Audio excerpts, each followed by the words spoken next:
Yeah, well, Martin Garcia just got up and some last-minute adjustments of the bridle and now headed to the racetrack.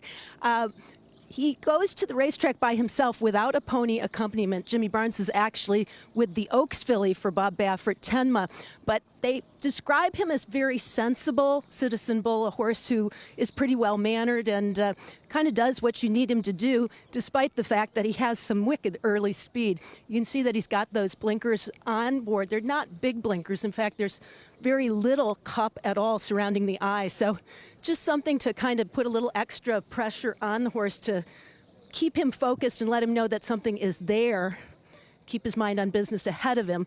And Bob did say that those blinkers will remain on for the Derby, but again, you can see that there's really very little covering the eye at all or cutting off much, but just a fraction of the peripheral vision. Martin Garcia said he's a horse that you can kind of do anything with him. And Martin, what will you be doing today? I'm going to go half a mile.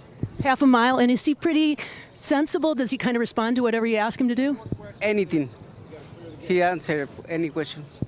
Well, we will keep an eye on him. I can tell he's very calm and relaxed, but he's also been described as a little cocky at times. He should be as a Breeders' Cup juvenile champion, but it's not often that you can see a horse with this kind of a following around him. The crowd, just amazing, that has been accumulating at the barn and now collecting at the Gap right now to sit and watch Citizen Bull, who is just kind of waiting his turn to go out there and do what he does. Now, when I asked Bob for specifics about the workout time-wise or even distance, he said, somewhat jokingly, I'd let them decide once they get out there. But we do expect him to break away, kind of pick up momentum approaching the half-mile pole, and in fact start the work before the half-mile pole at the 4.5 furlong pole, and then continue on through the turn. And that gallop out will be something that everybody will be keeping an eye on, guys.